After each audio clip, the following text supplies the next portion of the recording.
గారికి, సత్యం గారికి, వేణు గారికి, సతీష్ గారికి, ఇక్కడున్న వేదిక పైన పెద్దలందరికీ, నాతోటి మహిళా సోదరులందరికీ, ఇక్కడున్న సీనియర్ కాంగ్రెస్ నాయకులకు, ఇక్కడున్న కార్యకర్తలకు, ప్రింట్ అండ్ ఎలక్ట్రానిక్ మీడియాకి అందరికీ నా హృదయపూర్వక నమస్కారాలు.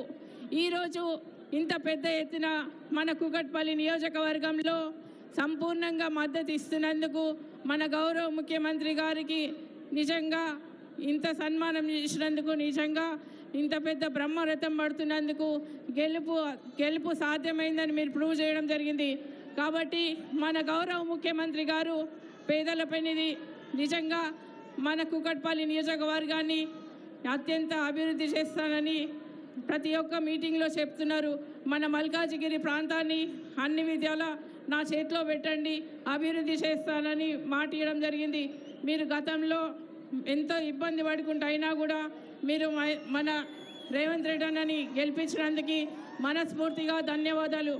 మొన్న మన రాహుల్ గాంధీ గారు ఇక్కడ పాంచ్ న్యాయ్ అవన్నీ మనకు రిలీజ్ చేయడం జరిగింది స్కీమ్స్. కాబట్టి ప్రతి ఒక్కరికి మహిళా న్యాయం, యువ న్యాయం, రైతు న్యాయం, సామాజిక న్యాయం, ఇంకా 5 స్కీమ్లు ఇలాంటివి పాంచ్ న్యాయ్ మనకి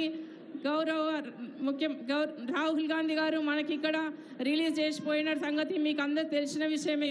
కాబట్టి మన సెంట్రల్ గవర్నమెంట్ నుంచి చాలా మంచిగా మనకి స్కీమ్స్ పెట్టడం జరిగింది. కాబట్టి మనకి నిజంగా ఇప్పుడు న్యాయం జరుగుతుంది. మన గౌరవ ముఖ్యమంత్రి గారితో సహకారంతో, ఇంకా సెంట్రల్ గవర్నమెంట్ ఫండ్తో, ఇంకా ఈ పాంచ్ న్యాయ్ ఈ స్కీమ్స్తో మనము చాలా వరకు అభివృద్ధి చెందొచ్చు. కాబట్టి మనం మాత్రం ఇప్పుడు మంచి మెజార్టీ ఇచ్చి, హై మెజార్టీ ఇచ్చి మీరు గెలిపిస్తే మన మల్కాజిగిరి అన్ని విధాల అభివృద్ధి చెందుతుంది.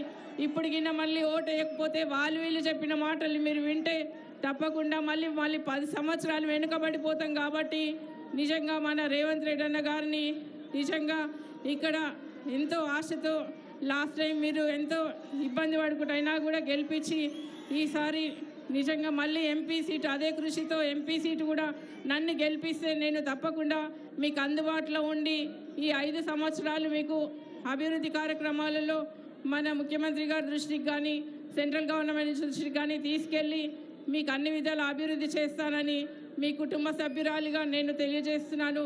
ఈ అవకాశం ఇచ్చిన మీకు అందరికీ నమస్కారాలు తెలియజేస్తూ, చివరిగా ఒక మహిళల్ని కోరేందంటే, ఒక మహిళగా నాకు అవకాశం వచ్చింది కాబట్టి మన మహిళలందరూ సపోర్ట్ చేయాలి.